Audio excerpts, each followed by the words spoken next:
He seems to have a posse. Yeah.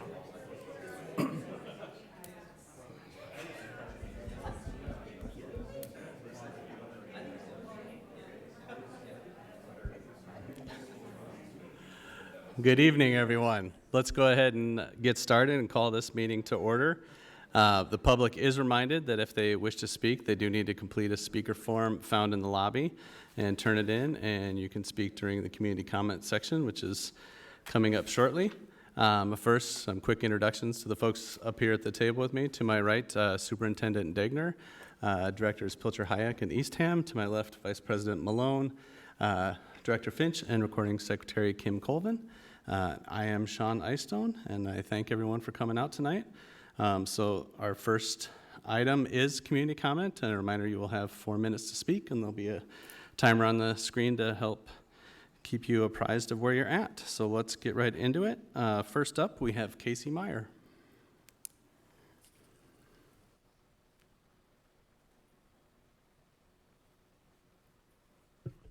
Hi, everybody. I am here today to ask the district administration and school board to protect the safety and well-being of our students, teachers, and school administrators by implementing a district-wide cell phone policy, restricting cell phone use at school, especially at the elementary level. Students experience many uncontrollable circumstances and distractions during the school day, stemming from their personal circumstances, social and emotional growth, peer pressure, and self-acceptance, among other things. Cell phone use during the school day, whether used to access the internet or for communication, is an unnecessary distraction within the control of our schools. A district-wide cell phone policy that limits cell phone use at school will free up our students' attention so they can place more of their focus on academics and developing healthy coping mechanisms for dealing with circumstances beyond their control.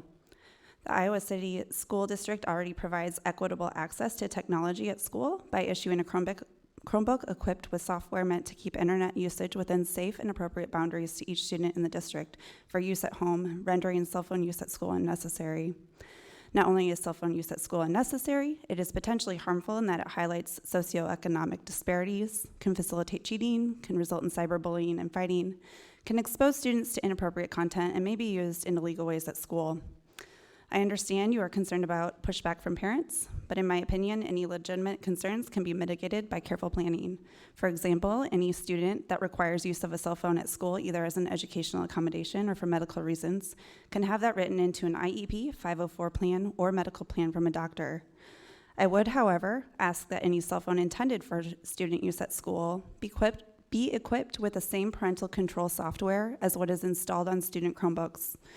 Additionally, some parents might counter that we should be teaching responsible cell phone use rather than restricting use, and I agree that this could be part of a successful cell phone policy. But as of right now, the district does not restrict cell phone use at school, nor does it teach responsible cell phone use, and the results of this inaction are problematic during the school day. I know that each individual school within the district has the ability to decide its policy on cell phones, and I think the district would say this is because you want your school administrators to have the autonomy to decide what's best for their school.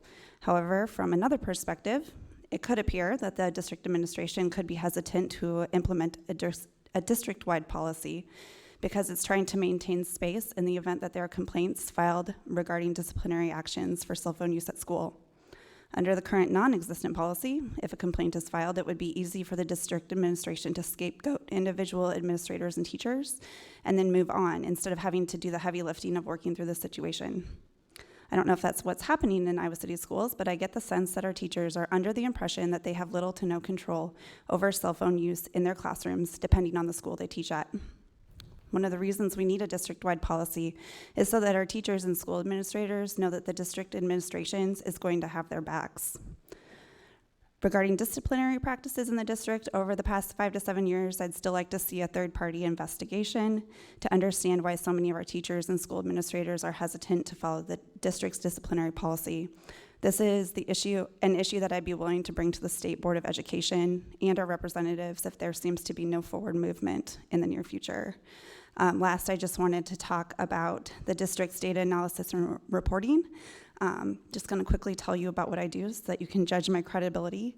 I've been in research for 20 years. I'm a PhD trained scientist at the university and currently work in the Department of Molecular Physiology and Biophysics.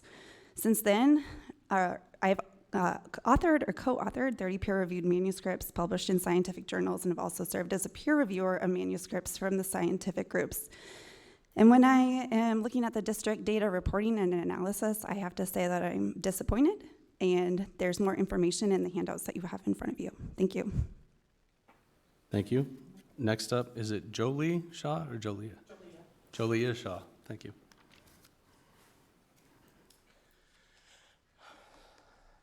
Hi, thank you. My name's Jolia Shaw. I'm at 785 McCollister Court in Iowa City, which some of you may know that's in the Alexander boundaries. I'm the secretary of the Homeowners Association for Sand Hill Estates also. I have 5 kids total, and I'm also a foster adoptive parent, softball, football mom. For the safety of my kids, I've chosen Hills as my home school. I know in the last meeting a lot of you were asking some feedback from the community. I am a parent that lives in Iowa City in the Alexander boundaries, and I choose Hills Elementary as my school of choice. Mainly, Hills was my first choice because of the safety of my kids. I am a foster adoptive parent. But since being there, every one of my kids have attended Hills from preschool all the way through 6th grade, my youngest being a 4th grader this coming fall. Her class size this past year, 3rd grade, was 23. It was one short of having to be too big for one classroom. So we had a teacher teaching 3rd grade with 23 students. Prior to that, when my older kids were actually attending Hills, I had to fight to attend Hills Elementary because of class sizes, and we had a brand new school that was being built right across the field from our home. But due to safety concerns, we were allowed to remain at Hills. I'm a little concerned, and I'm very disappointed that I'm here today talking about this same thing that we have talked about at least 3 or 4 times since the duration that my kids have been at Hills Elementary.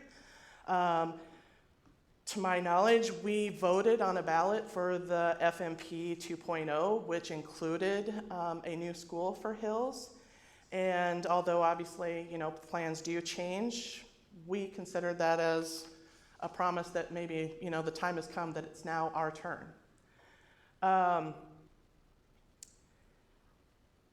The difference here is that Hills has grown. We do have the new water system, which you guys talked about at the last meeting down there for the school. But one thing that I did want to talk about is that before moving where we moved, we lived in Lake Ridge. We talked, your last meeting, you guys talked about catchment areas. I'm not sure where it came that this school district doesn't use those trailer courts as catchment areas. They have always used these schools as catchment areas. In fact, Lake Ridge is still a catchment area. Lake Ridge has gone from Hills Elementary to Grantwood to Alexander and now to Lemmy.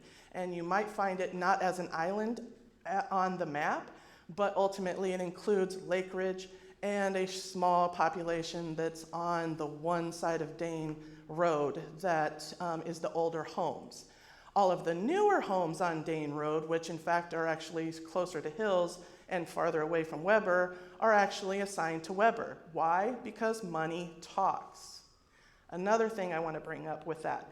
Money talks. I honestly am standing here shaking because someone told me about that meeting last week, but ultimately, the reason why I came today is the comment that was made. People who live in trailer courts aren't the most vocal people in our community. They are the least likely people to feel empowered to question why they're getting bused to Hills.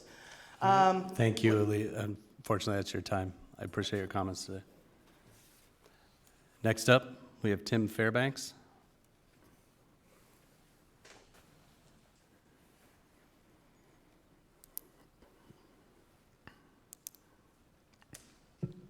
How we doing? I'm Tim Fairbanks. I live at 1372 Phoenix Drive. I'm in the Weber Elementary School District.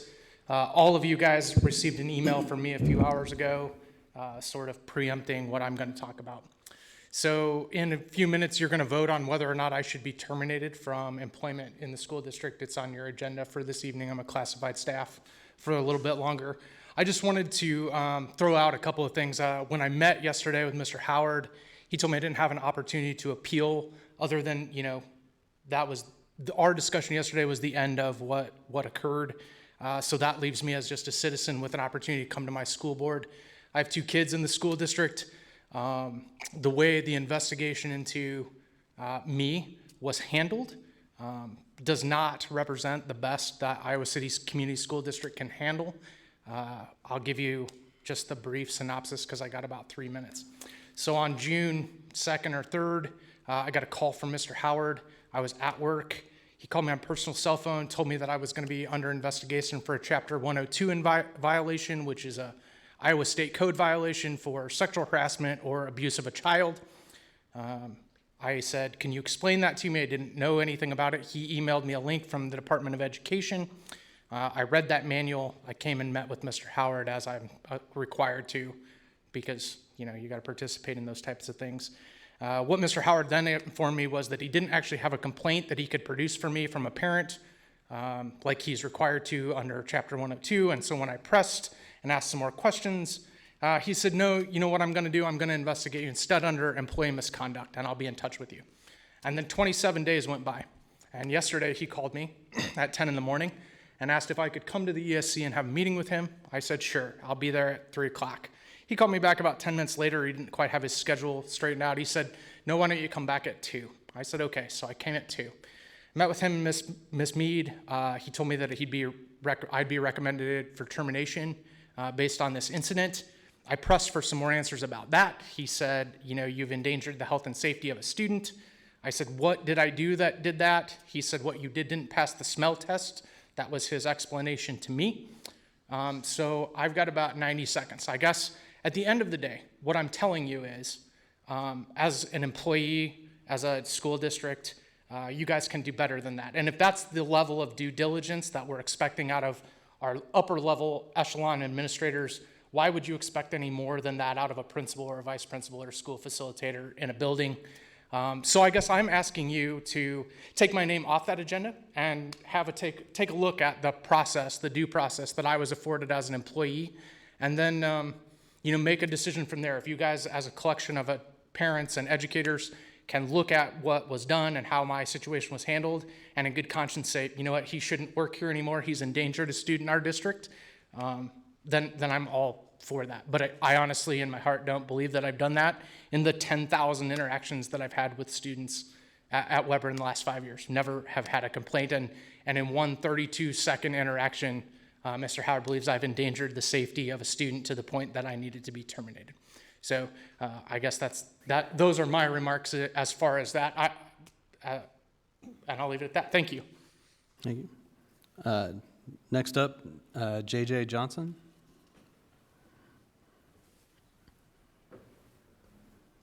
Hi, thanks for letting me speak. My family hung on your guys' every word through that first year of the pandemic, so I feel like I'm meeting a bunch of celebrities. But I'm also here to speak about Mr. Fairbanks. We have an agreement on what we're speaking about, but I promise here I'm here on my own accord. I heard about it today, and I have never been here before. This is the first time, and it was enough to make me show up. So I'm going to read what I've got. It's easier read than spoken.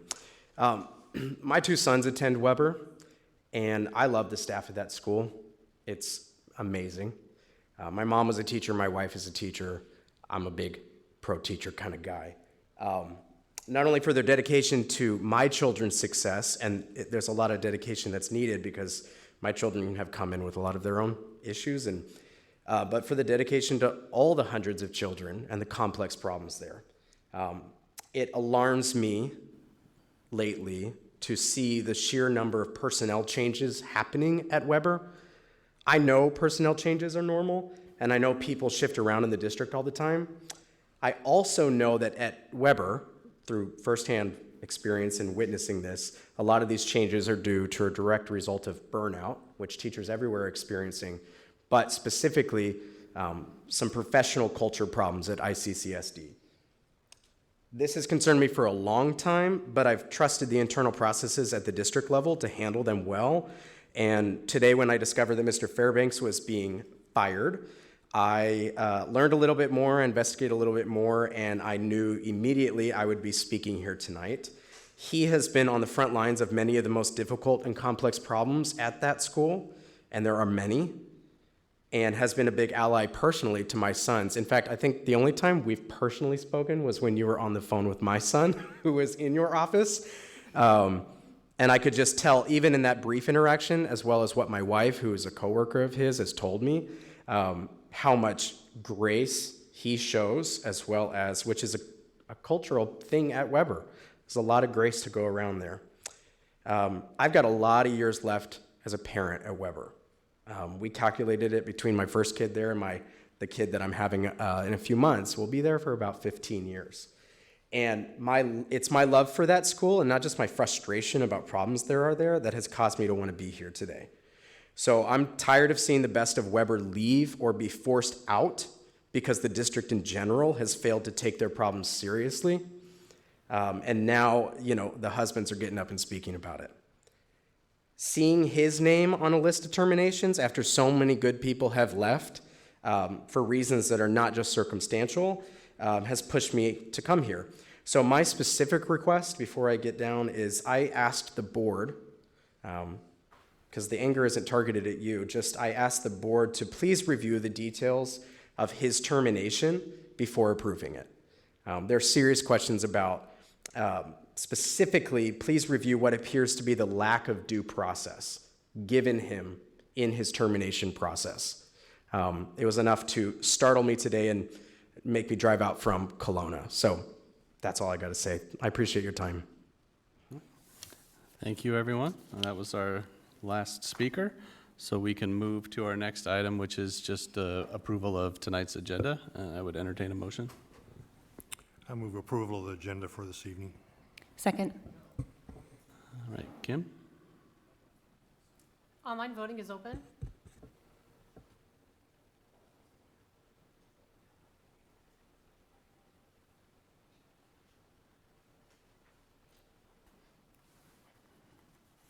All votes have been cast and the motion carries with all directors voting in favor.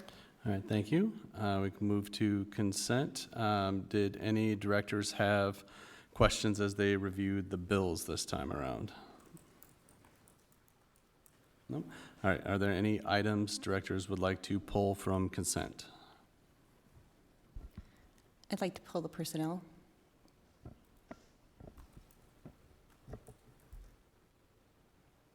Any others, directors? Okay, I'd entertain the motion to approve consent minus item number 3, personnel. Move approval of the consent agenda minus item number 3. Second. All right, Kim? Online voting is open.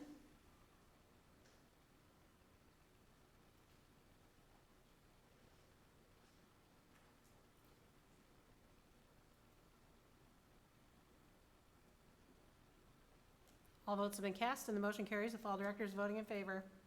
All right, thanks, Kim. All right, item number 3, go ahead. Thank you, President Isone. I guess I should ask Superintendent Degner to give us some guidance as to how to deal with this personnel concern. I would be in favor of removing that name from the personnel agenda so that additional investigation could be done and the board could be made aware of more details before we approve. Yeah, thanks, Director Finch. As typical with personnel situations, there wouldn't be much information we'd be able to provide with the board around that from a process standpoint. So we work through our internal process and then bring you guys those recommendations through the personnel agenda. So that's certainly your prerogative to do that, but from a process standpoint, I don't think there would be additional information you would learn tonight or otherwise about a personnel matter that way. question I would have is, I'm trying to be mindful of the situation and not get too far into the weeds. With this type of finding, what is is there a appeal type recourse outside of this board or district, or I honestly don't know what the,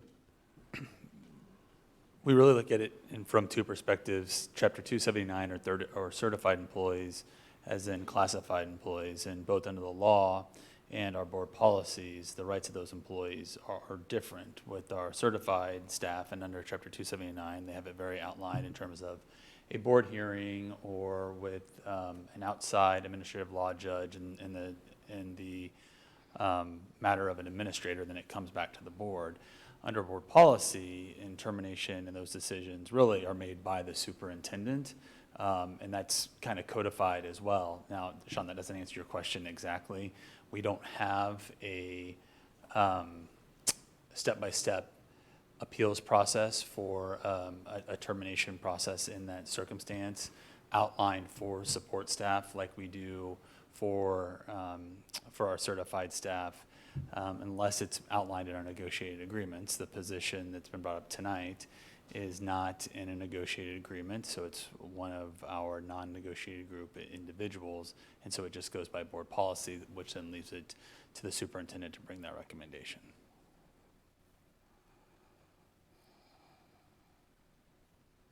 yeah. I'm He trying- was, and I will say that that the offer was made to come talk to me as the supervisor for equity and employee relations, and none of that was done in this situation, but that is communicated to individuals when they go meet with the EER, that if there is a concern with that, that I have that opportunity to come talk to me as a next step. But in terms of do we have it out line by line in board policy, it's not currently written that way for classified staff.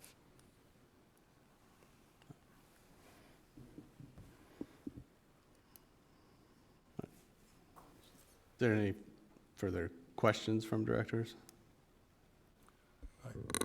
Just so I can try to understand, Chase, so as I from what you're saying, do I gather that we don't have a process for classified staff appealing a decision for termination? Is that what you're saying? And that's,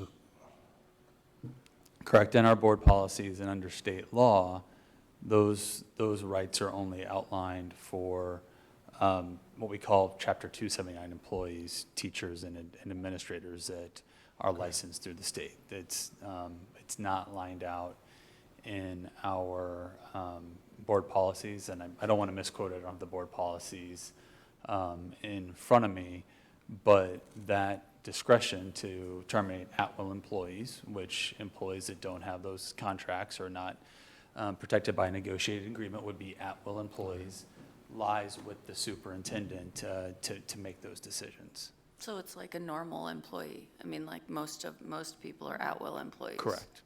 Okay. Correct. There's not really, there would be no, it's normal that we wouldn't have a policy that provided appeal steps for that. I mean, that's the nature of at-will. That's the law.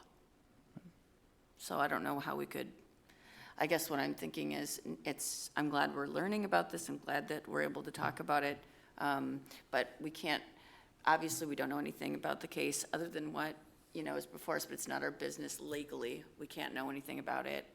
So for us, it's just a matter of policy, and if there's no policy, there's nothing the board can do anyway. And the concern about due process, can you provide us some more assurance that due process was indeed followed? Is there due process for at-will? I mean, we do give due process, but so now we're kind of,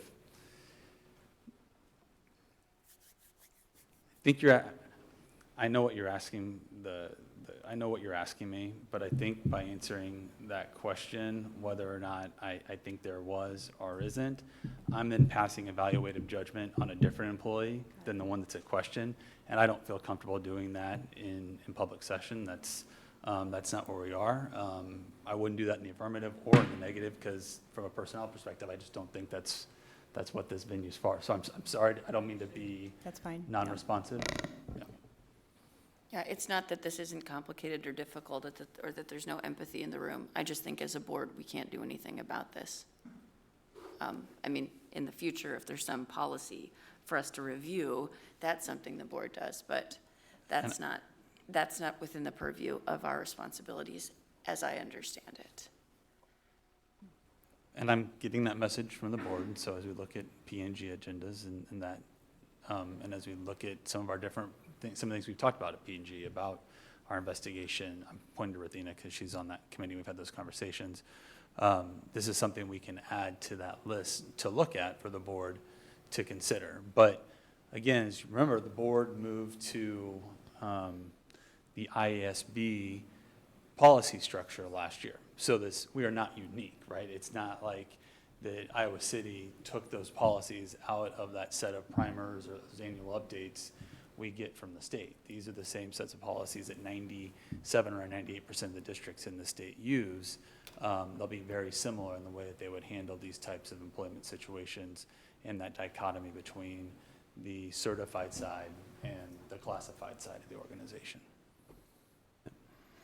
Yeah, I mean, I agree. I mean, when I've looked at kind of our policy on appeals for termination and stuff, there isn't a thing for the board to hear. That's why I was kind of asking the question, you know, outside of the district, like, is there something that if somebody feels like, you know, we've done wrong as a district, like, Outside the what district? would their step be? Absolutely. I mean, Or do they have a step? an individual, if they felt like they'd been discriminated against, would always have the right to file something with the Iowa Civil Rights Commission or Iowa City. And so those types of channels most definitely are available to individuals.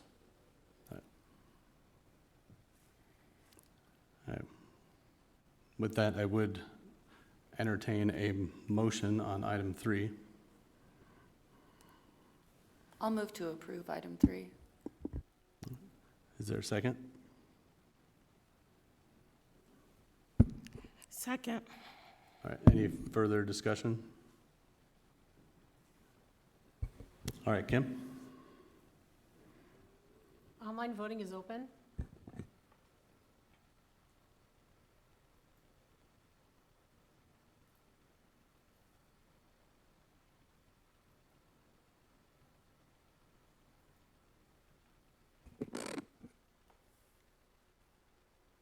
All votes have been cast, and the motion carries with Directors Malone, Eyestone, Eastham, and Pilcher-Hayek voting yea, and Director Finch voting nay.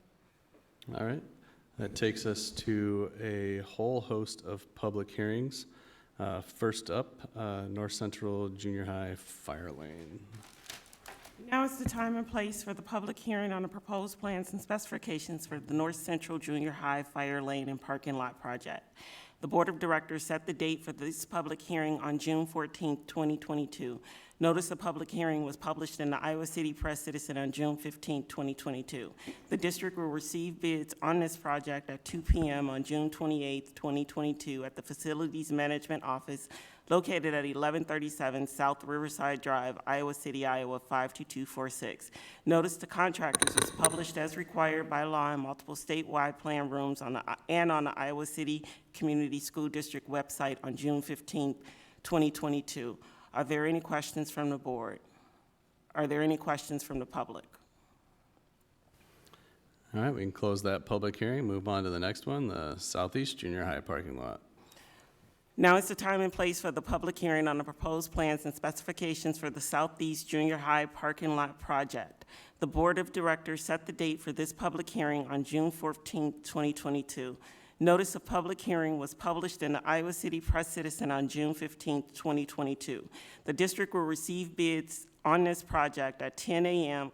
June 29th, 2022, at the Facilities Management Office located at 1137 South Riverside Drive, Iowa City, Iowa, 52246.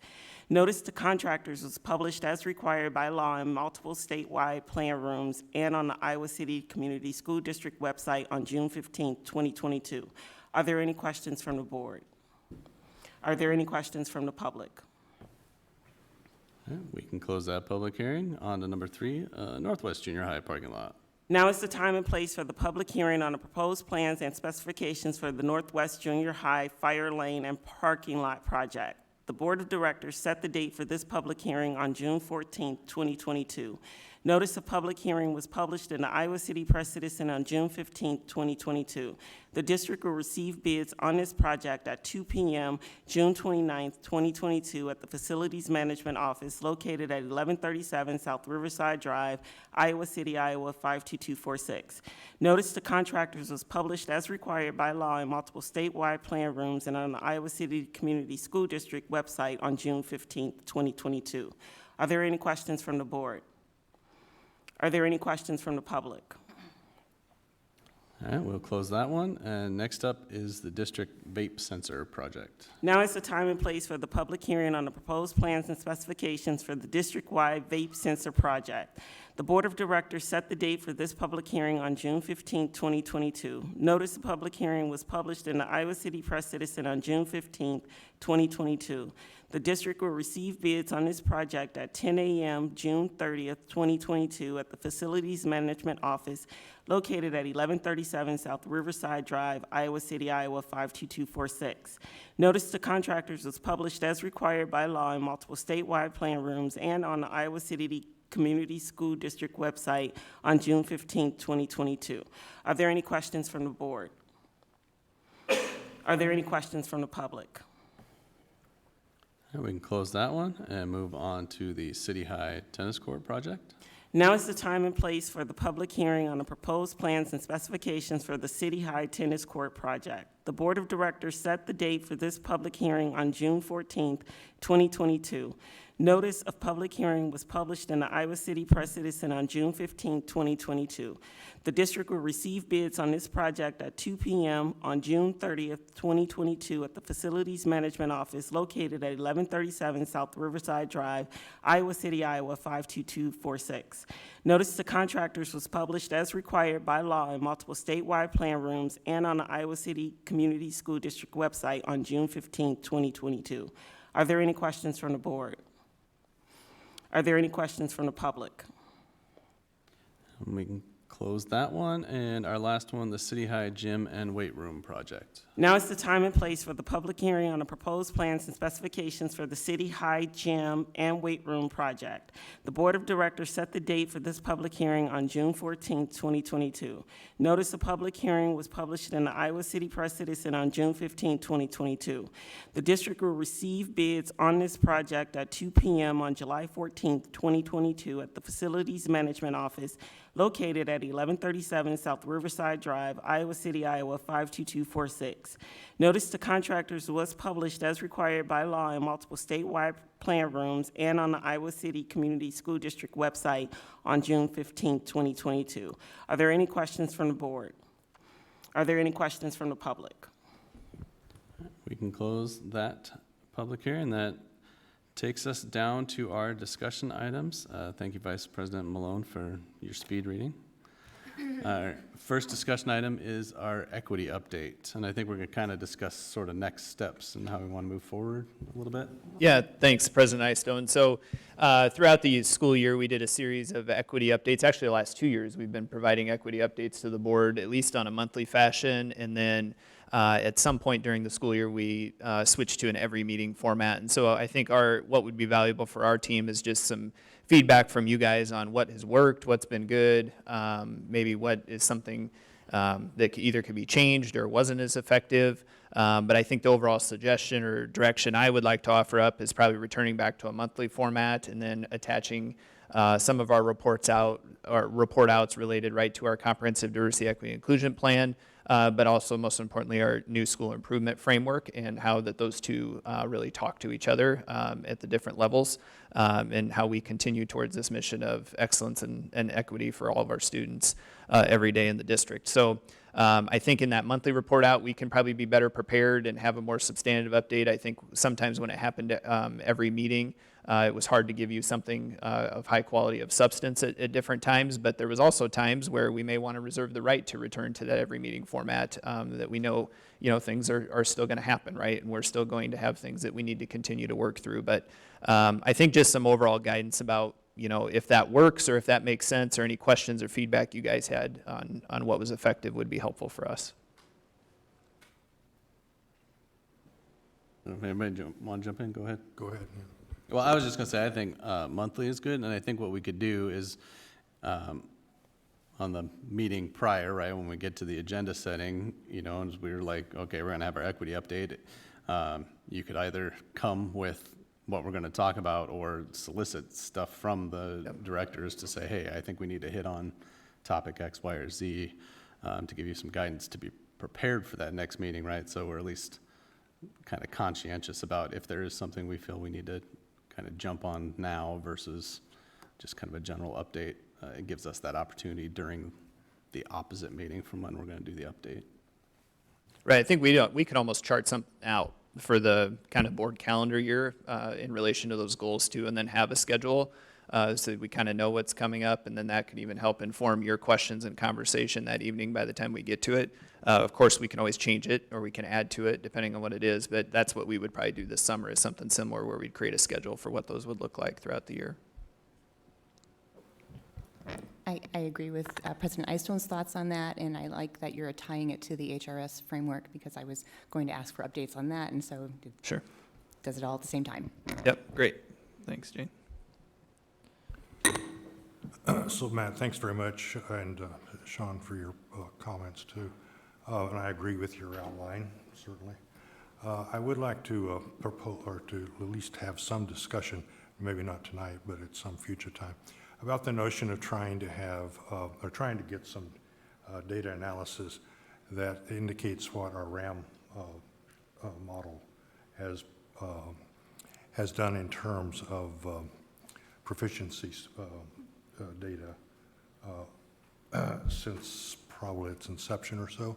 I know we've been interrupted by the pandemic situation in trying to understand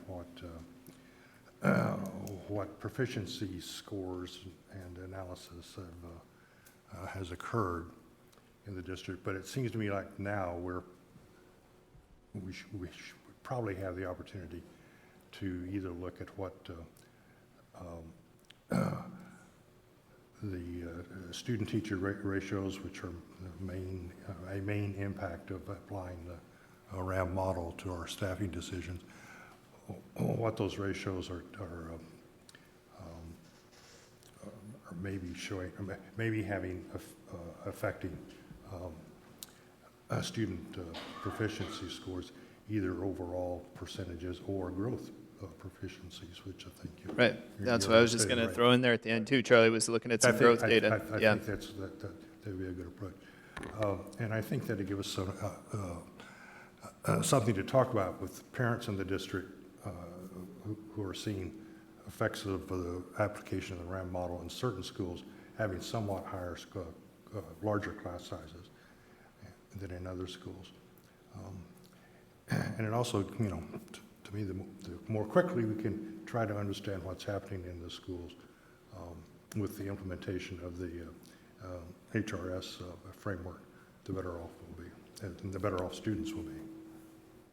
Great, thank you.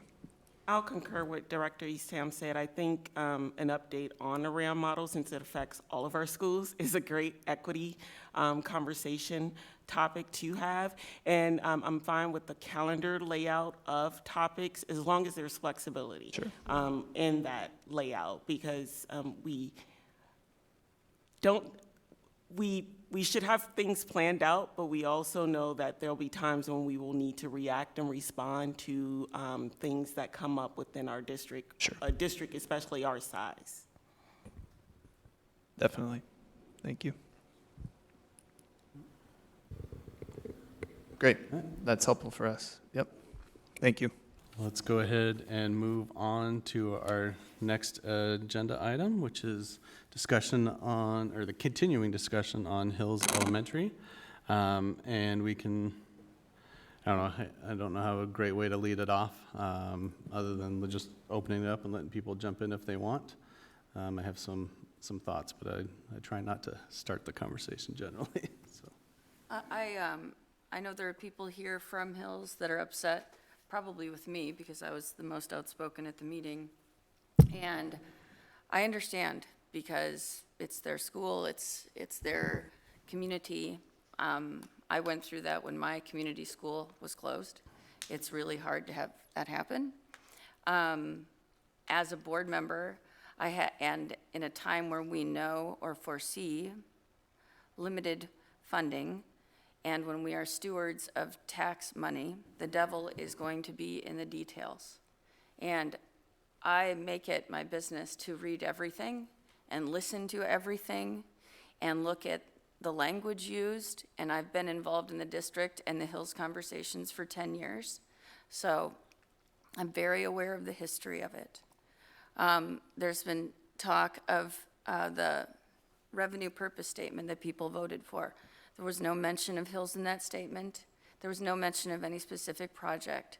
When we voted for that, we voted for the improvement of the Iowa City Community School District.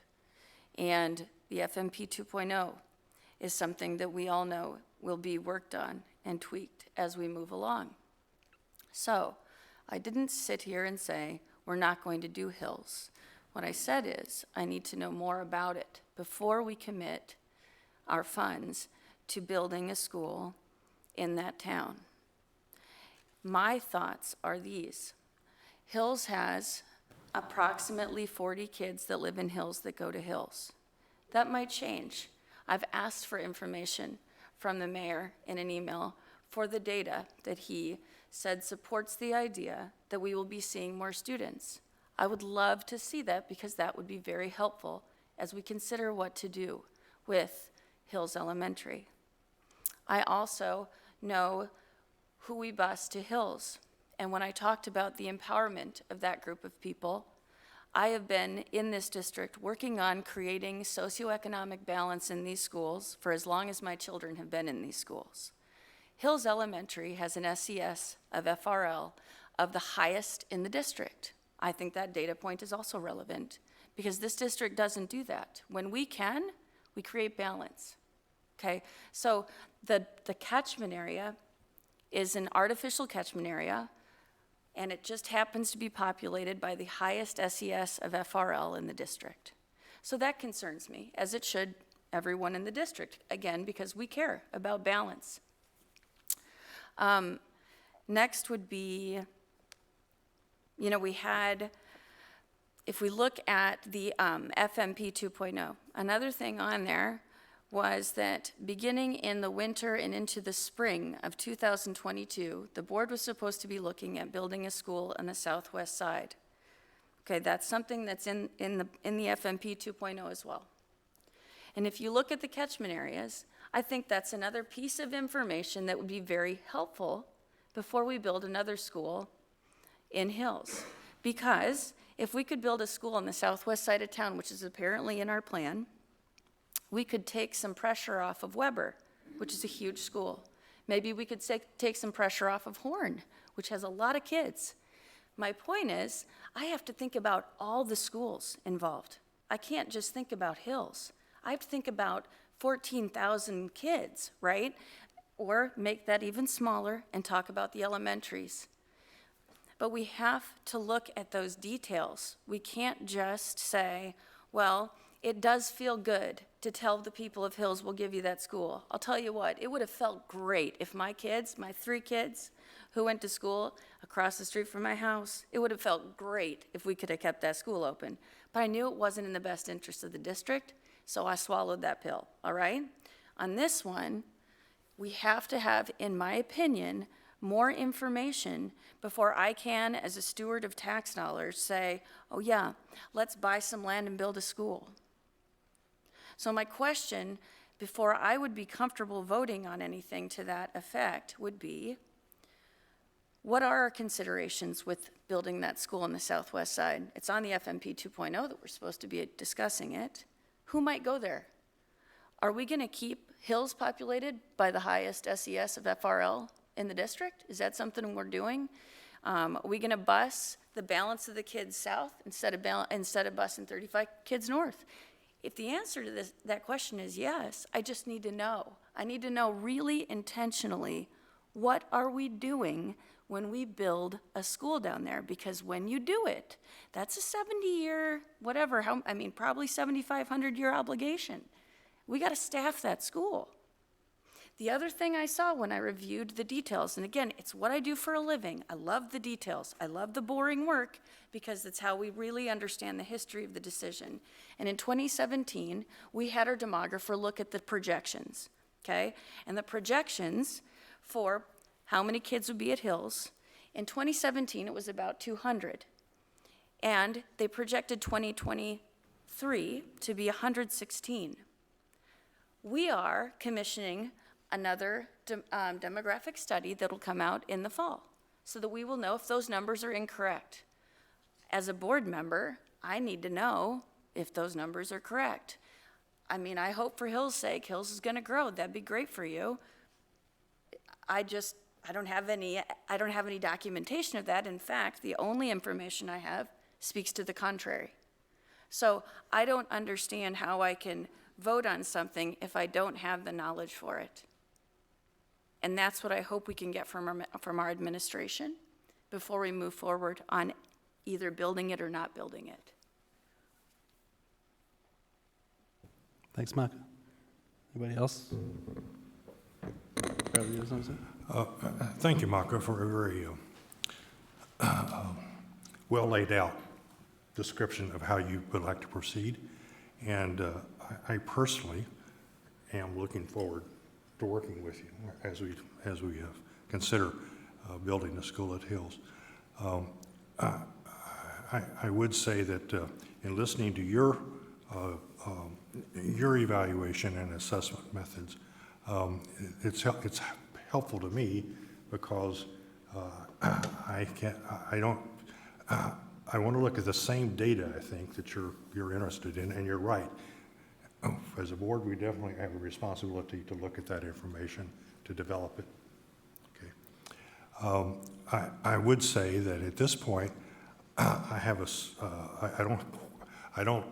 not approaching the decision with the same framework for evaluating the data, and that's fine because that's what we're supposed to do as board members. Okay. So I'm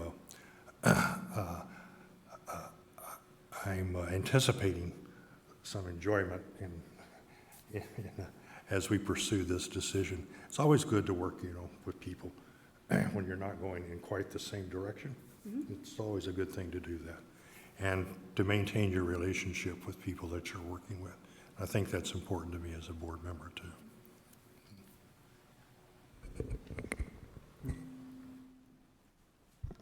I agree with Director Pilcher-Hayek that we just want to make the best decision for the district, and in order to do that, we need to have more information so that we can get a better picture of the big picture. And so I agree. I would like to see more information. I don't have any other thoughts other than I just want to be more educated so that I know that I am making the right decision for the district. Okay, I just kind of try and put a bow on this a little bit. I know our next item is kind of looking at the FMP 2.0 timeline. I think there's a specific reason for it, not just generally, but generally, I think, in current state, right, that timeline was voted on with both Hills and a school on the southwest side, right? I mean, they're both in there in various places. I think that a way for us to try and gather the information needed and to, kind of take that next step forward is, let's build that into the plan, right? Have a more complete picture, of what's going on, whether it's, all right, we're going to build Hills and the school on the southwest side, and Hills is going to be first, and we're going to build it on the current site. We're not going to buy land, and it's going to not change boundaries. Or it's going to be, we're going to change the boundaries, or we're going to buy land, but we're going to do the southwest one first and then Hill. Like, have those details, some of the things that Director Pilcher-Hayek was asking for, put it out in the plan so that if we are going to change from what the current state is, that has something concrete to take action on as a board. Otherwise, it's sort of confirmation by inaction, right? Because we've voted on the FMP the way it is, and so if we do nothing, right, it's in there that we're building the school with no detail to it. So that's my take on it, is if we just have, a more concrete plan that gives directors the more information to make their decisions with, that might be the way to go. Whether it's presented and vote on it at the same time versus presented on and have another discussion on it, and then the vote would be at a separate meeting. I think that's not unrealistic thing to ask, to give other folks time to weigh in with their thoughts as well. But I'm struggling to find a way to move forward without trying to do something like that. And you guys can tell me if I'm way off base, but. My proposal is that we get more information so that we decide whether we need to amend the FMP 2.0, which will be amended 100 times. I mean, that's how it works. It's not connected to a bond. 100 times in different ways. Hopefully not 100 times, but it can be amended, and we know that. And again, I went ahead and reviewed all of the documents and all of the conversations that were recorded in our operations committee meetings, et cetera. And there seemed to be a clear acknowledgement that this was something that was going to require further board discussion. And again, the revenue purpose statement was not a vote on the FMP 2.0. That's not how it works legally. And if that were the case, we would have to be bound by everything in our FMP 2.0, and that's not what we're doing. We've said at every single meeting. In fact, I believe Director Eystone, you pointed it out, that whenever we think we need to change it, we should come back and look at it again so the public knows when we're going to change it. To that, I think that's almost verbatim. That's what I'm proposing, because someone mentioned earlier that this is something we've talked about for a long time, what we're going to do with Hills. It is. Hills is not similarly situated to any other school in the district. It's not really, it has very few children that live there that go there. And of course we had to wait and see if there was growth, okay? And we also have to see what the SES for FRL is. All of those things change every year. And the hope was, I think from the people of Hills, although I'm not sure, was that, there would be growth. I know that it's nice to have a smaller school too, so I'm not trying to put words in anyone's mouth. But again, data changes. So our job now, especially as we're looking at austerity, right, an age of austerity, we have to consider whether we're making the best use of tax dollars. That's why I think we've reached a juncture where you look at whether or not you build a school there. You don't just say we're going to do both, but we need more details about both. That's not what I'm proposing. I'm proposing we look at whether we do it at all, and whether we build a school on the southwest side at all, and whether those two pieces of the FMP interact with each other in some way, and I imagine they do. Because if we don't have Hills, where are the kids going to go? All these things seem very relevant to the conversation to me, and things that I think we can get better clarity from the admin about. So that would be my proposal, is that we provide the admin with a list of questions that we have, and we also wait for the demographer to give us information about growth. We need to know who's going to go to the school before we build it. I don't mean we need to know everybody's name. We need to know generally what the catchment area is going to be, so that we can decide if it makes the most sense to put a school there.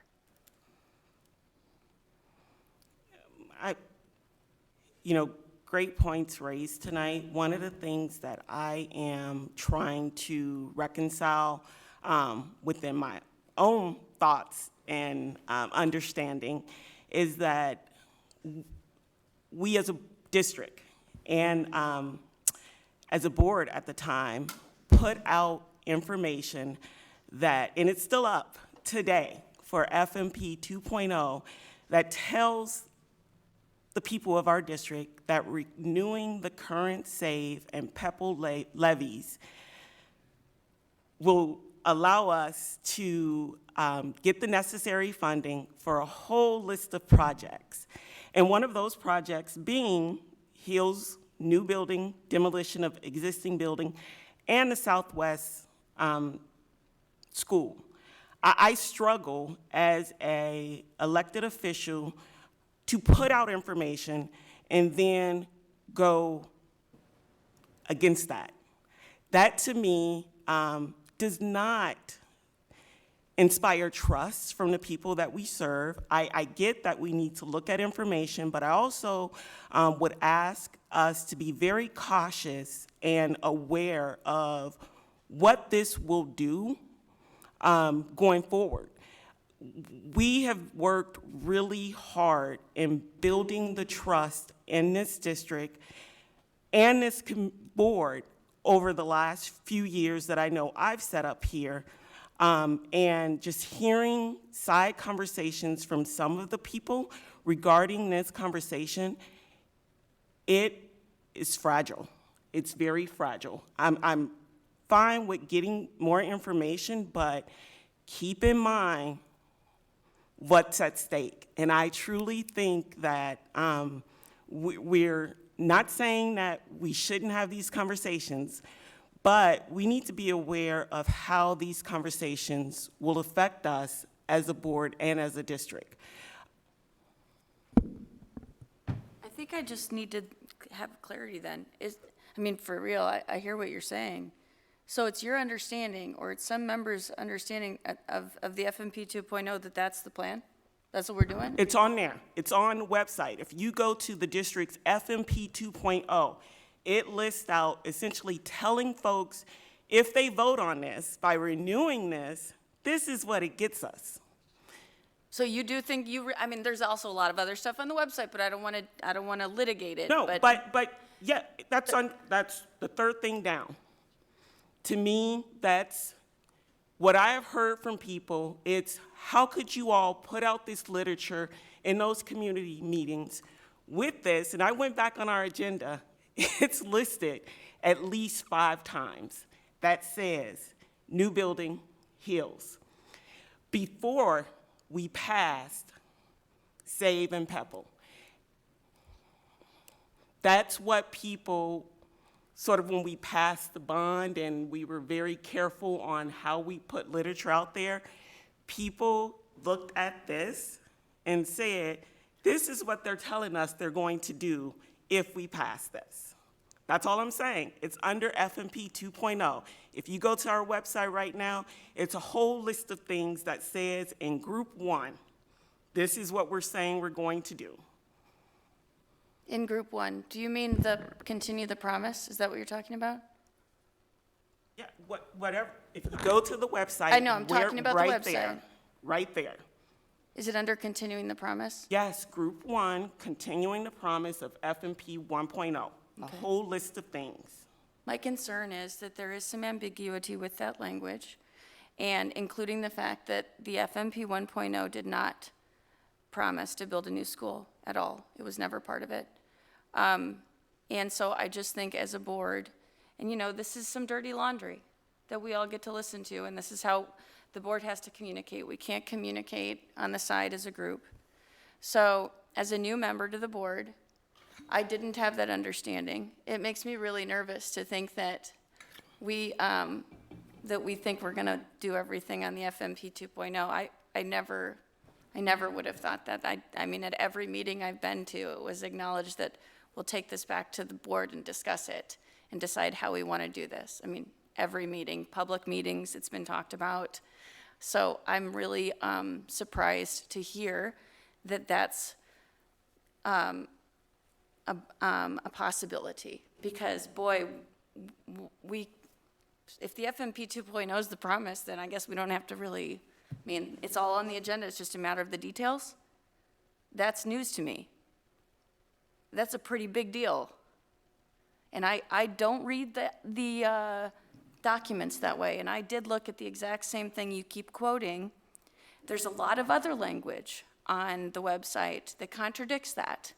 So I could just say, well, the person who produced that on the website isn't exact, because I'll tell you what, we didn't vote for that. I mean, it wasn't in the language. It was not in the language on the revenue purpose statement. That's the only thing that was binding. And every time we've talked about Hills, we've talked about all of the different things that come into play with it. So I just didn't know that this was a done deal. And in my opinion, it's not, and in your opinion, it is. And so we're gonna have, I mean, that's something I needed to learn by doing this in a public setting, 'cause it's the only time we can meet. I've never heard that before. I've never heard that was what the understanding of the board was. Today's the first time I've heard that. No, I'm not saying understanding of the board. I said me. Right. So just want to clarify, it wasn't anybody else. I'm just pointing at what my understanding is. And I look at the community understanding. Again, I really looked at everything I could find. There wasn't a single article to the press that said this is what the revenue purpose statement does. It did not say that these were promises made by the board. It said this allows the Iowa City Community School District to make a long list of improvements. It doesn't say we will make everything on the FMP happen. I mean, I think Dwayne Van Hemert will be a little bit shocked by that if that's the plan, because he keeps saying, we can change this. So it says we are allowed to use this money to do wonderful things. And that is the promise, and I plan on keeping it. But the wonderful things have to benefit the district as a whole, and there will be tweaks in the FMP 2.0. I mean, I'll let you know, if Hills passes, fine. I mean, again, I still want to know more about it, and maybe I'd agree to have Hills be built, okay? But that's putting everyone on notice about what some of the board's perception is of the FMP 2.0 moving forward, and that's going to affect us for a long time.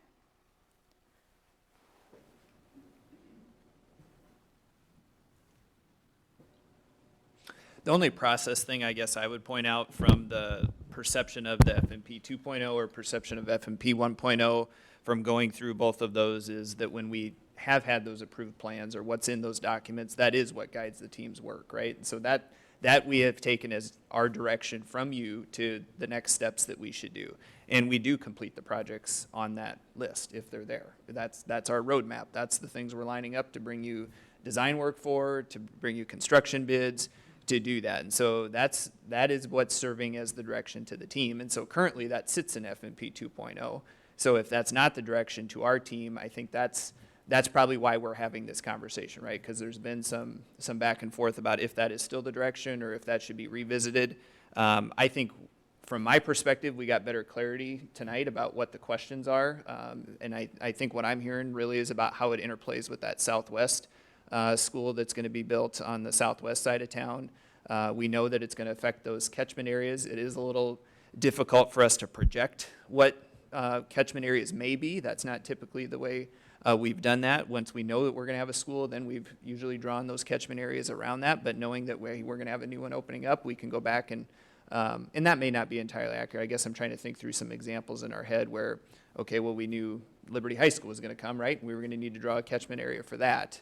But this would be drawing one just kind of hypothetically, essentially, right? Are we doing it for Hills, and are we doing it for the Southwest one, or are we just drawing one catchment area for a new Southwest elementary school on that side of town? Because the other thought I had there is that fundamentally changes probably the nature of what that Southwest elementary school does and who it can serve, right? Because we have capacity issues at Horn, at Weber, for size, and then we have to account for the growth on the southwest side of town. And if we were going to reconsider something around Hills, then that's going to obviously affect what we need for capacity. And then Dwayne and Jeff may tell Chase and I that we can't build a school big enough to serve all of those students in that location either. So I think those are some of the questions I'm hearing from you guys that you would like to have some feedback on, and so we can certainly do our best to try to provide some insight into that. The demographer report, like Director Pilcher-Hayek talked about, unfortunately for that wouldn't happen until the fall, but if you want us to come back with our best shot at that information, we can certainly do that as a next step. I don't think I would suggest doing it at the very next meeting. I don't think that's probably a reasonable turnaround. But maybe at the second July meeting or the first August one, we could have that. I was trying to think back to when we changed which parcel we were building the newest North Liberty Elementary at, right? We swapped from one area up to where Grant is now. I think that, I think it impacted then trying to figure out boundaries, because I don't remember if they were already in place for the one parcel where we thought we were going to build and then had to change it because the school was in a different place, or we just didn't start the process at all until we landed on the Grant site to be built. I'm just trying to remember how that played out. I remember it being kind of, I don't know, rushed is the word that's coming to mind, because we did change the location of it and then had to kind of look into that a little more in depth at that time. So I remember that being a little weird, I guess. But so I'm trying to think. To your point, we do historically, right? It's been build the school and then, or know that you're building the school, not build it, but know that it's going there, and then work out how to do boundaries. Because I think we do definitely look at boundaries and catchment areas, all buzzwords that nobody likes, as we're opening up a new school. And that makes perfect sense. And that was when we were just looking at Hills by itself. It's not kind of the same thing, right? It's just status quo, right? Like replacing this building with another one. So if you look at it in conjunction with the other school as a total package, that might be easier to kind of all wrap our heads around as to what it would look like. And then you throw in like Weber and Horn and other schools that are kind of bursting at the seams. It's not a bad conversation to have. I would be a little leery to wait until fall to really start those conversations, if that's when we're going to get a demographer report. Yeah, I don't think But we can we should wait that long either. we have data now that Yeah. we can at least work with. I think that'd be important to go Do with. we have a more recent demographer report than the one that I found? Yes, Adam's not here this year. Do you remember the date on that one, Chase, what it was? We Was do, it and 18? Well, and then we presented. No, it should have been more recent We than that. presented the board some preliminary information, or we had some, I'm sorry. We have a 3-stage process that we're in right now, and so they've given us kind of a draft report that they give us a look at and say, are we using the right factors, are we doing those right pieces? And they go out and they do a new draft in the fall. And so I'm not sure the year of the one you looked at, but it's kind of been, this is one of the things that the pandemic has really messed up, because it's difficult to go back and try to figure out where that is. And so anything pre-pandemic is really not great. I won't say it's not relevant at all, but it's difficult to draw anything from it. So we are hopeful to have new information in the fall, in September. Right. But Because they didn't want to do it during. right, we don't have anything really that would be post-pandemic accurate. Okay. That we could draw on. And if we don't want to wait until we get that information, I guess this is just one of those things you could figure out and get back to us at the next meeting, like how we can imagine those. Well, we I think we or go on. conceptualize it. There's I mean, we could at some least things- talk about current developments. Sorry, Sorry, Chase. And current developments, we could talk about current numbers. I mean, you can look at the younger grades enrollment to see how they'll filter through the system. So I think there's a few data points that would be helpful with that. I will say, I think timeline-wise, I mean, based on what was already in the FMP 2.0 timeline, as we continue this conversation, we're already kind of displacing that down the road with Hills. I don't think we'll be on schedule at this point, knowing that we're going to extend this conversation at least into the end of July and then into the school year. So I think Jeff would agree with me on that we've already bumped it from the scheduled timeline that's there.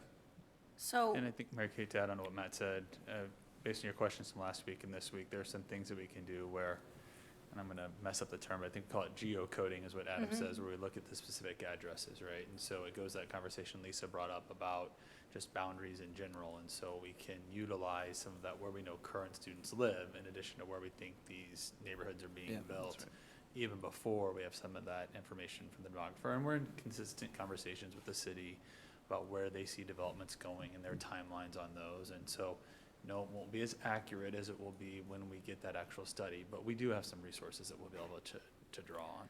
And I understand, I'm not looking for a foolproof plan. I understand that we've got to do the best we can. And again, if there's good reason to have a school in Hills and to have a school built on the southwest side, that's great.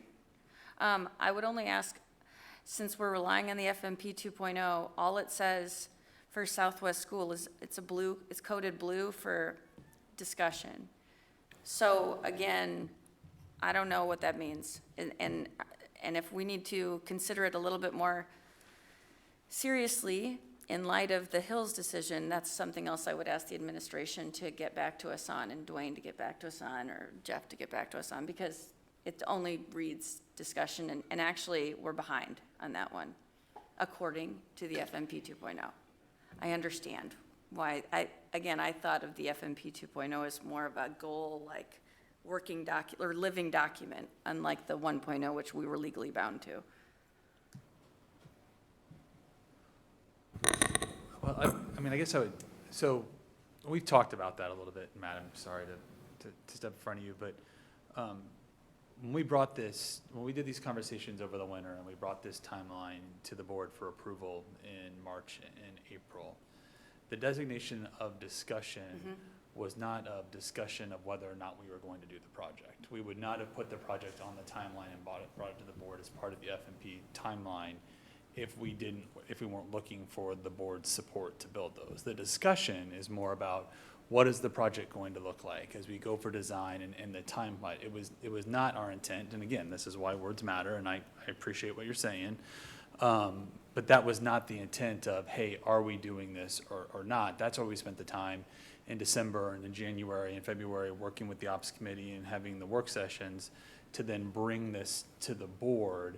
And so I 100% understand what you're saying, but that just from the Evans perspective, having that blue for discussion was not to come back and then have a discussion about whether or not we were moving forward. It was just to get more input about what that project looked like as we moved it forward. So I think I didn't make it clear that you're not looking at the same thing I am. It's just that it's only coded blue, the Southwest School. There's like a 3-year gap, and then it actually has design and everything So else that's is the on it. plan, though? Like, or is that the discussion can also be about timing? No, that's the plan, because for that school in particular is because of the work that we're doing with the city of Iowa City. And remember, this is the project that Dwayne's talked about that's dependent on the city getting the sewer under the highway.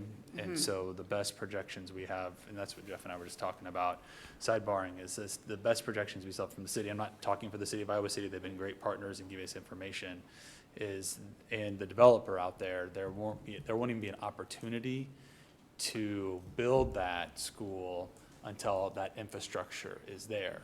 Okay. But because of how the city and the developer are working, we need to have this conversation early on, because what the district commits to do is going to influence some of the decisions that the city could influence, some of the decisions that the cities and the developers make about how they do their work in that part of the city. Super helpful. I get it. So it's going to be a little tricky to figure out how to put all these pieces of the puzzle together based on timing, but that's no surprise to us. We've done it a million times. I mean, that is hard to do. The pieces of the puzzle are hard.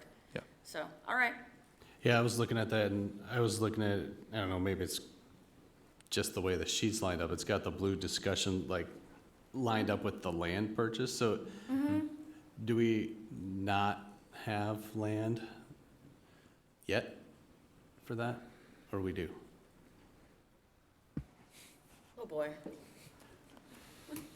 Gotta be careful. Yeah, remember, we had some of these things are not ripe for public discussion. Okay. yet. Yeah. Well, we either own land or we don't. I think you can. We do not, We don't currently. we do not, okay, fair enough. That's a fair enough question, you're right. Yeah. We do not own land on the All right. southwest side right now. Yeah, that's true. Well, yeah. Well said, very all I direct, wanted to know. yeah. It'd be weird if we couldn't Yeah. say whether we own it. Not currently. Not currently. I was reading more into your question, so I apologize. That was So, face value. so Sean, if you don't mind, I'd just like to let the administration know that when I'm thinking about hills, I'm thinking about catchment areas. I'm also thinking about the impact of an urbanized educational area making a decision about having a school in a smaller community within our district boundaries. And that's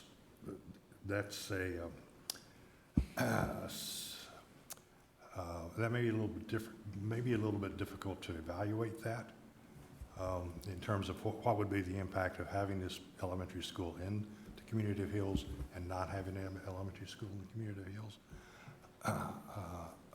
In my mind, it's not a particularly hard decision or a hard thing to evaluate, because we know a lot about how having elementary schools in communities impact the long-range development of that community. So that's a factor that I'm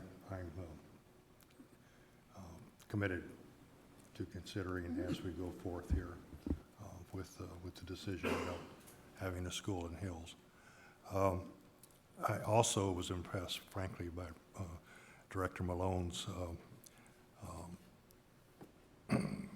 opinion about where we have been with our public presentation of making decisions about what the FMP 2.0 plan encompasses. And I frankly agree with her assessment. So I know in my own way of deciding to support the FMP 2.0 plan, having a rebuilding the school in Hills and having an elementary school there was an important factor in my decision about supporting it. So.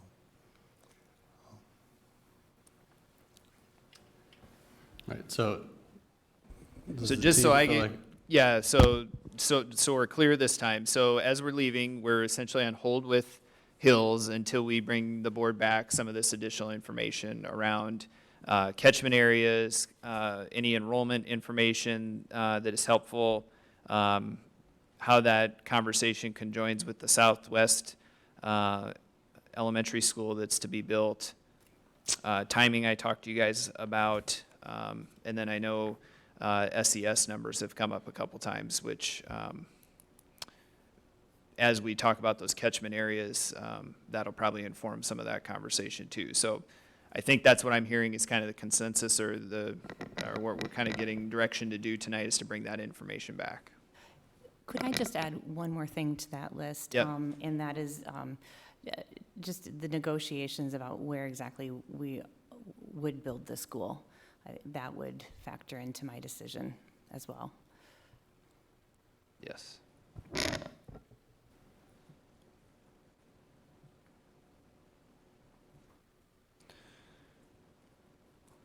All right. So let's go ahead and segue into our next item on the FMP 2.0 timeline, since we sort of touched on it anyway, but I know there was something specific, right, we wanted to kind of look at? Yeah, well, I'll just open this one up and then send it over to Chase here. But as we talked about safety and security towards the end of the school year after the tragedy in Uvalde, we had some feedback and also some of our own questions. I mean, the unfortunate reality of those situations is it causes us to reevaluate all of our measures and all of the things we're doing. And there's one campus in particular, West High, that while all of our schools in the district have secure entrances, those secure entrances have some variance, and some of our campuses lack that glass vestibule area that you would see as you go into some. So there's kind of like that holding area as you come in before you're buzzed through the second set of doors and actually have access to the school. West High doesn't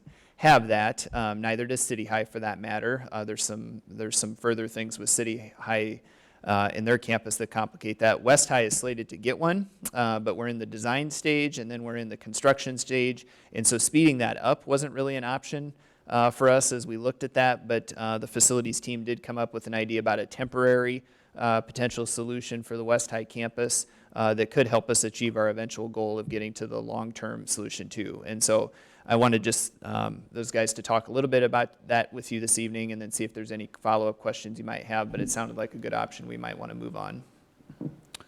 Thanks, Matt. I don't have a lot of detail to add. Matt really covered all of the high notes. We would call it not temporary, but maybe an accelerated entrance, because if we were able to put on a vestibule, and Matt said that we have secure doors, but what we don't have at West High is that vestibule type entrance. And if we were to add one of those right now, we haven't taken it out to bid, but we believe that we could start that work, and assuming that we don't have a lot of supply chain delays, that it's something we have in place by about beginning of January. Matt mentioned that the current overall project at West is in the design phase, and we're not slated to open that until the winter of 2025. And so, maybe a 2.5-year advance on the secure entrance that then would become a second secure entrance on the front of the building at West. And so it's a valuable piece of work that we would do. It's not one that would be temporary in the sense of we would tear it down. It would not, well, I shouldn't say, as of right now, we don't anticipate it being the main entrance, given where our plans are. But it is something that we would need to add. There would be cost to it, obviously, to build that, and it would still be about 5 or 6 months before we get that up and operational, as a best case scenario. I'm all for it. I'd like to know, is it going to cost us $1 million? Once you have more. Those numbers always, ballparking it. No Jeff to can that, kick though. me, but yeah. No to $1 million. Right. Somewhere probably between $150,000 and $200,000 to add this entrance. And in the process, just tell me, what is the process? You bid it out and figure that out and then kind of tell us what the options are? Right. At that price, it has to go It to has to be public bid. bid. So, Part of the timeline. the Yeah. design team is already starting to look at it, and we would just hurry up the process. We would go, we'd come to you with the plans, go through the whole process, go to public bid, and the big issue here would probably be the doors, be 12 to 16 weeks. So what we have done in the past, the district just buys those outright, just to start the process. So we'd pull that out of the contract to hurry it up in that. And so then we come with you after we go to bid, accept the bid, and then you guys approve, and then we would start construction. And this would also, I don't know if you know where the stairs are. It'd be that set of doors. We'd also have to put an ADA route to that set of doors from basically the gym doors to get there.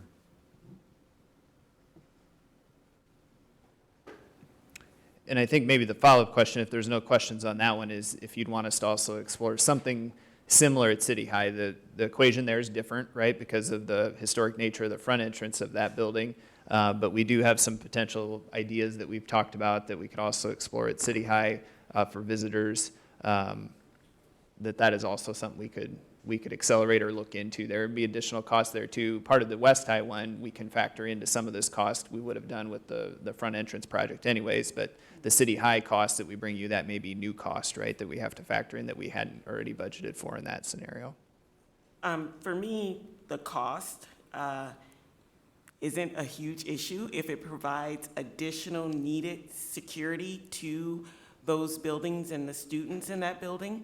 I've been at both schools, and I see what they have now and know it's not nearly adequate. I've been at the door, and I've just been let in. Welcome in. Yep. And I would like to think that every kiddo that's opened the door for me recognized me, but no, that's not the case. So I really, you tell us the cost. I personally think it's much needed in both situations. Great. Agree. Yeah, I agree too. That's an easy direction for us, It is. then we'll get We'll moving start working on it. So, thank you. Thanks for putting that on top Yeah. of your priorities. Good job. Anything else on that topic, guys? No, I think we're good for the night. Yeah. Okay. All right. You don't want to talk about cell phones, do you? We can move on to our next item, which is a cell phone policy. I don't know, Matt, you gonna lead us off? Or? Yes, I will lead us off. So, thank you. I think Director Pilcher-Hayek is the one that agended this for us last time, and I would say this is just I don't know. I had a word I thought I was going to use, but it's just front of mind for everybody. I think whether you're a parent, whether you're an individual with your cell phone, or whether you're a student in the classroom or a teacher, and any educator in our schools trying to manage technology with students right now is very difficult, and a cell phone policy is something that, you know, I think we need to spend some time talking about. I do think there's multiple sides and a lot of layers to this conversation that make it a really complex issue to solve and to know what to do the right way. I would say the general feedback I would have from you from just looking at what we pulled from our handbooks and what we pulled from our acceptable use policy or own board policy is there's greater consistency we should probably have between even what's stated between our high schools or the junior highs and our elementary schools, just from a district tenant standpoint and from an umbrella, that we'd have consistent language. We did provide for you Cedar Rapids, Davenport, and Des Moines, and I think you can also see the same inconsistencies there. So it's not that we're the only district struggling with this, but I do think a way for us to approach this in some kind of a deliberate fashion would be to say, what are the general things our district wants to commit to, and what are those basic tenets we believe about? And if Adam were here, he would talk about acceptable use of technology, not just cell phones, right? Because it also goes to their Chromebooks. If we take away their cell phones, they're going to find some avenues on their Chromebooks. So acceptable use of technology, but trying to be intentional around also specifically to cell phones. And then what are those practices by level that we would say from a district policy standpoint? And then, as we talk about HRS and our high reliability schools framework, that level 1 talks about safe, orderly cultures in our school buildings. You know, how can school buildings adjust from the district policy to make it specific and relevant to their building? And I think any good thing we do in education obviously has to start with teaching expectations and routines. And then, as we know, as we've talked about disciplinary items, it has to be a progressive discipline standpoint, right? So what are those steps that would be followed? It is very complex, complicated. I think we could have people stand up here all day and give their opinions on it, from parents talking about their kids' mental health concerns and wanting to have contact with them throughout the day, to just what we talked about from a safety and security end on school intruder, to the teacher that can't seem to, you know, get her students to, or his students to put down their phone, you know, for 5 minutes so they can instruct their lesson. And so I don't think there's a silver bullet answer to this, pardon the pun, based on what we just talked about. But I do think it warrants some time to talk about it, because as we come out of COVID, and I know people get tired of us relating to COVID, but it's a reality. I mean, all of us were on Zoom calls. All of us had unlimited access to our phones. Our kids were the same way. And so if they got trained to being access and have these devices with them whenever and however they wanted to have them. And so just like we saw with other behaviors throughout the school year, this is definitely one that created a lot of challenges for us, and would be good for us to provide some consistency and a reset to our school buildings if we can. So I know that's a lot, or just a lot of conversation when we put a lot of words in front of you on the board docs, but I think our ask would be, and then I'll be quiet, would be, you know, that maybe the direction to us would be, Matt, why don't you guys come back with what you think that district policy or what some of those basic district tenets could be, and then we see if that's enough or it's in depth enough, and we get some feedback from our educators. Because the other thing that is going to happen here is we can all sit here and create a great policy, but they're the ones that are on the front lines with it every day and going to have to manage it in their classrooms, or be the building admin that has to manage trying to lead their teachers and their paraeducators to do this. And then, you know, when things go wrong, then they're the ones that deal with it too. And I think we have some examples from local districts that have tried to do other things that maybe sound good and had people excited, but then maybe didn't play out the way they thought they would. And I think that we want to learn from some of those things too, that people that have tried to do something here recently, and what were some of those lessons before we moved too quickly. So that's what I had to open the conversation tonight. Yeah, if you don't mind. Okay. So Matt, I was very happy to hear you say that you're going to consult with educators. That's a big thing for me, frankly. We've had communications from a number of teachers that want a stricter cell phone policy. I'm not sure what Brady thinks, but I'm not sure if that's a predominant viewpoint among the teaching staff. I don't know if we can get student input on this or not. If we could, that would be great. I know trying to do it over the summertime, it's a little hard, but. Well, I think students would definitely, the way I would see some of the student input working too is helping them inform some of the norms in the building or some of the things they're going to commit to, right? And what some of that conversation could look like. I mean, we have teachers here tonight because they're interested in this, right? I mean, I would say the common theme is that they're all frustrated with it, right? And they're aggravated probably like I am as a parent with my kids' own devices, right? And what I hear the teacher in my house come home and say about it. So I think that's the consistent one. But again, to your point, Charlie, yeah, I think teachers have to be part of the conversation. I think students, where age appropriate, you know, anytime they're part of that rulemaking and can buy into, okay, this is what we've agreed to, the better it goes. But we also know that any consequence we talk about with this involves removing a phone. And if you've ever tried to do that with an adolescent, it doesn't go well, right? And it doesn't go well in extraordinary fashion a lot of different times. And so those are all reality things we have to talk about with this too. And also, since you're starting to do the HRS implementation, to me, this is frankly, a good thing to put in front of that framework to struggle with. Yep. Yeah, so I think the cell phone policy review is good timing because of the implementation of HRS 2. Our focus is on having safe and orderly school buildings. And I agree with Director Eastham that we have to really listen to the teachers the most.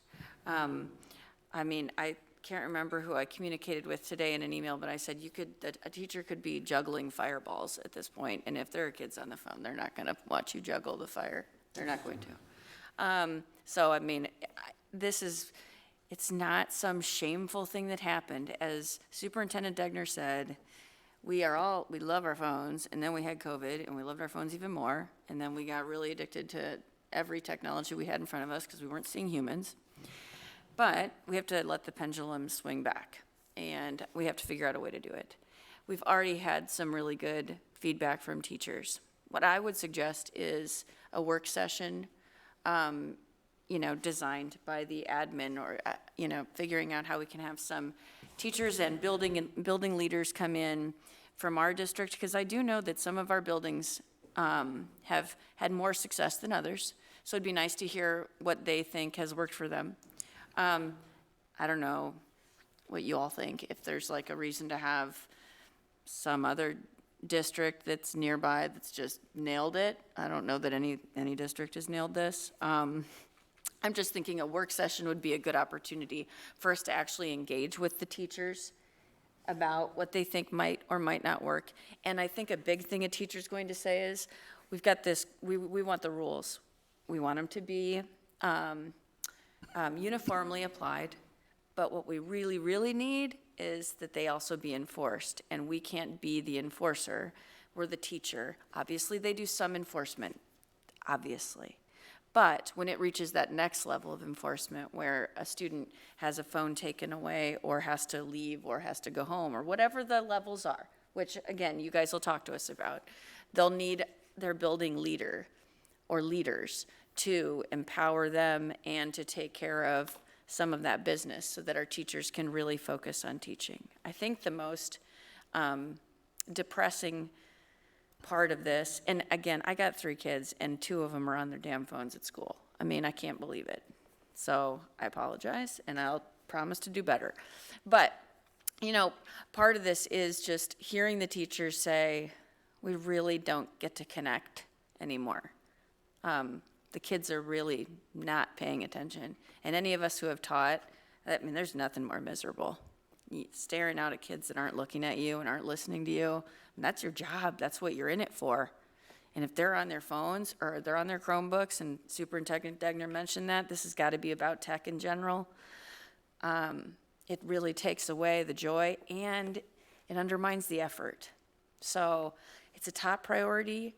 It's not going to be an easy solution, but man, we got to figure out a way to mitigate this because academic excellence is the ICCSD's goal. We've got the best teachers around. We need to figure out how to let them teach. And by the way, that means the kids learn. So, it's not just meaning the teachers get to connect and get to teach. It's that the kids are going to come out with a way better education. So it's going to stink. It's going to have to do with Chromebooks and phones and AirPods. And I don't know what you're going to do, but I'd love a work session to learn more. And I want to hear about it from people. I like the idea of a work session as well, but I'd like to kind of add to that. I would really like to hear more about what our district is doing to educate our students K through 12 on digital citizenship, in terms of safety and respect and responsibility. Identifying hoaxes, all the things that all of us adults had to learn the hard way. We can put them one step ahead by teaching them, and we can start in kindergarten because students in kindergarten are using technology. And I would like to just thank the parents and the teachers who have brought this to our attention and asked for us to look at this, because I admit I did not appreciate what a problem this is. And if we really are dedicated to equity and achievement and academic integrity and mental health, this is something that we need to take action on. I was just going to kind of piggyback off Director Pilcher-Hayek, because, we got the attachments here that had, 2 points off this, right? I see the high schools and the junior highs are on here with their policies, and I guess I have 3 points. One, they are all a little bit different, right? So I think, Matt, you talked about kind of streamlining some language. So that's one thing. The second one, there's no elementary stuff on here, and I don't know if that's just because we didn't get anything or it doesn't exist. So that's the other thing. But the thing that Maka said, you can write the strictest policy you want, but if we can't enforce it, it's meaningless, because all of these policies say that no kid should have their phones when they're learning in class. Every one of them says that, right? And obviously we're not able to enforce that. Now, I'm not saying that people need to just do their jobs and enforce it. I'm struggling to figure out how you would enforce it with fidelity. It's a hard thing for me to figure out, right? A teacher in a classroom could say, I see you on your phone, get off your phone. And then, as you mentioned, right, it's got to escalate. At about 200 kids that they've taken phones away from, high school kids in a classroom, all now sitting in an office, that's not sustainable either. So I am struggling with how to enforce it, because I think that's the piece. It doesn't matter too much if we change the language a whole lot here, at least on these specific policies. Like I said, if elementary is not there, it probably needs some language, but if we can't brainstorm how to enforce that in a way that's meaningful, I don't want to do the work to rewrite the policy. So I think that's where the conversation really has to lie. And I don't know that there's a great answer, because it's hard. It is very hard. And I think a couple things. So one, I think we'll have to have a conversation about, are we okay with probably some consequences of this action and the unintended consequences of the action, right? Because those will be some things that in general I think will make us uncomfortable, right? And I'm not sure, everybody's anticipating those or can probably, or that we can fully grasp what those things may look like, right, if we try to do this. And I think that's primarily focused on the enforcement end. And so I really appreciated what Director Finch said about any of these policies are going to be as successful as what we do on the front end with the education component and the teaching component. And I know that's probably harder, heavier, and harder to even be consistent with. But a lot of times we jump to the enforcement of what happens when it goes wrong. But just think about any topic we've talked about here at the district level. We want to spend first time teaching the behavior we want to see, right? And so that's what we have to spend time doing, knowing that, yes, there's going to be this reality of the other one. And sometimes I hesitate to say that because it can come off as Pollyanna, or you just think, oh, yeah, Matt, we're going to just tell the kids what we'd like them to do and they're going to do it. I get that there's going to be things that go wrong and we have to have the other way to do it. But again, looking at any type of our MTSS frameworks, we know that first our core instruction around whatever we do has to hit 80% of the kids. Otherwise, if we're dealing with 40, 50% of the kids like we are now, we're a sinking ship in that scenario, right? And in that equation. So I think that's where it's going to be a balance of both. But I do think we'd want you guys stepping into any kind of policy with an eyes wide open approach about what the consequences could be and how that's going to affect our students, staff, and administrators, on that end that are all tasked with doing it. Because I do think there's some difficulties ahead that way. And let me back up just 1 second. I'm all for consistency, so, you know, Yeah. having a policy that's consistent is fine, right? But that's less of my concern than the enforcement part of it. It does make me kind of squeamish just looking at each one, then they're all a little bit different. Yeah, no, I think that's why I led with that. I think we got to get that cleaned up for sure. And I thought it was like first when I saw ours and then compared them to Davenport, Cedar Rapids, and Des Moines, I was a little bit surprised that we were all as consistent across our buildings as we were, right? Each building seems to say something a little bit different. So I think, yeah, we have to have that basic district piece that's consistent across that we say, and then there could be some uniqueness by building based on some of the other frameworks we want to attach it to or some of the HRS work. But yeah, it'll be a good conversation. I mean, that's what I'm hearing for direction is a work session, probably trying to get some feedback from maybe even a broader scale from staff and kids or parents in that regard, and then having some individual voices at the table as well to talk with. I think it's going to be really important for a teacher or several to paint the picture about how bad it is. That, you know, a teacher who's just wonderful at her job, like everybody likes her, will say, put your phone away, and the kid will just put it away like between his knees or something, right? And then she's like, no, seriously, put it away, and they just won't. For someone my age who didn't teach except for 20 years ago, like that's really hard for me to understand that they just won't, but they just won't. So again, I think that if the board can understand the reality of it, and the way That's you probably guys like a do, best case scenario, actually, that they put it between their legs. Right, Yeah. right. Yeah. But those are the kind of things that I think we need to understand. Yep. You know, and then secondly, I just want to really make sure we talk about the Chromebook stuff, because I know also from teachers who have said, I can't get them to not play in the Chromebook. They put the phone away, they play in the Chromebook, and they've said, okay, you know what we're gonna do? We're gonna write today instead of type. That's what we're gonna do. And it was great for probably 80%, you know, if that's our target. 20% said, I'm not doing it, and they went home and they typed it or they didn't do it at all. I would like to be just super, super duper grandpa-y right now, or grandma, whatever, and just say, man, wouldn't it be great if there was less reliance on the tech during the school day? I know. It sounded terrible, Brady. I know. But, man, how can we get the kids back to touching what they're reading and touching what they're working on and using a pencil? And I know I sound silly, but I really think for my own children it would make a difference. And as a teacher, the way I learned, it made a difference. And when we started the tech push years ago, all of us were like, this is great, man. We're being modern. We got to make sure our kids can operate in the modern world. Tech is the future. That's all true. But I think that whole time I was also thinking, again, as a former teacher, I was thinking, well, certainly we're not going to stop writing, and we're not going to have a partner, a book on paper. I mean, that's never going to happen, right? And of course it did. But I think there has to be some space for actually figuring out how to incorporate a little bit less of the computer at this point. We make sure everybody has one to take home, so we're building that equity with access to tech. But what can we do to limit that distraction as well that a Chromebook is now providing? And I think Adam will have the ideas too about how to restrict certain things. But I mean, these kids are geniuses about how to get around all the different, what is it called, Hapara or something like that. You know, they're very good at that stuff. That's the kind of thing I also want to be informed about at the work session, so that we're not coming up with things we haven't thought of at the actual meeting. The more the teachers can think about what we should be addressing, the better. So teachers out there, please keep sending us emails and tell your friends to do the same with tips.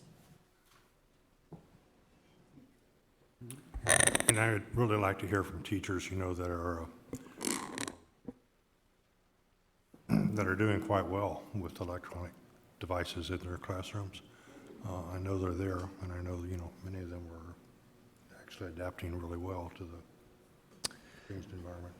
So one thing might be, I mean, if we, you know, I appreciate the sentiment. Of course, we love hearing from the teachers and their experience, but it might make more sense from an aggregate standpoint to try to get some more holistic feedback. I know it might be harder to reach some people during the summer, but I know we want to kind of move on this quick because we'd like to have something for the first day of school, I'm sure, as we're thinking about a policy perspective.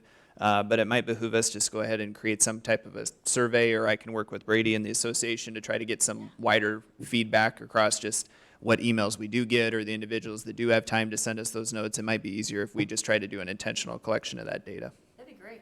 Okay. All right. That's a good next step there.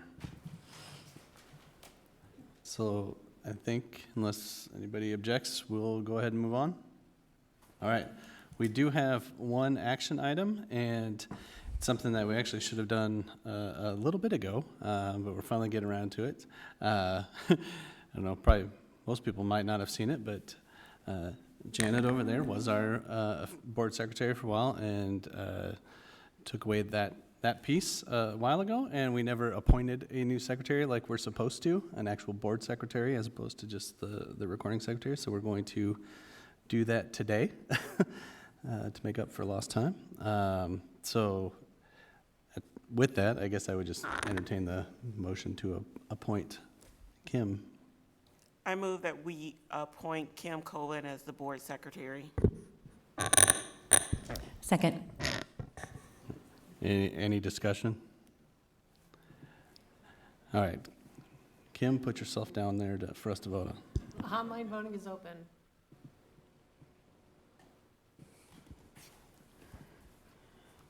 All votes have been cast, and the motion carries with all directors voting in favor. All right, and this is a first for me. I get to issue you your oath of office. All right. Do you solemnly swear that you will support the Constitution of the United States and the Constitution of Iowa, and that you will faithfully and impartially, to the best of your ability, discharge the duties of the office of Board Secretary in the Iowa City Community School District as now or hereafter required by law? I will. All right, thank you. Yay. Thank you. All right, and our last item is our agenda setting for July 12th. July 12th, it seems like it's a long way away, but it's 2 weeks away. We have all the regular stuff. We do have an action item on there for sale of bonds. And we did have a few things come up, and we're going to try and schedule those in either at the next meeting or thereafter. I think Matt was making notes of everything, and I was too. Were there other things that we have not covered so far that we need to get added on to the meeting on the 12th? Looks like Chase has something to say. I was going to mention to Matt, we will have, we'll be prepared to provide a summary on the inspections of the Tyler building. I know that there was some discussion from that, and so we'll be able to provide an update on the progress on that at the first meeting. Awesome. Don't put anything juicy on the next meeting agenda, because I'm not going to be there. Okay? Put item talk about maca.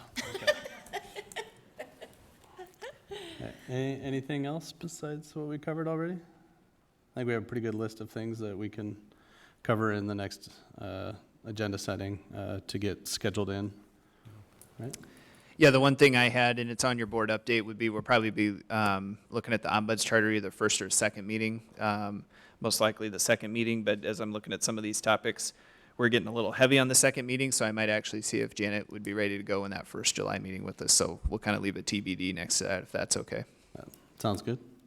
Before you finish that, I just wanted to make a record of how much I appreciate this board and how we had difficult conversations tonight. And I think that it's not easy to do it, especially in front of people, and I just really appreciate everybody's input and honesty about stuff. Agreed. Yeah, thanks. All right. Anyone else have anything further for the cause? If not, I'd entertain the motion to adjourn. So moved. Second. All in favor? Aye. Aye. Thank you, everyone. Have a good night.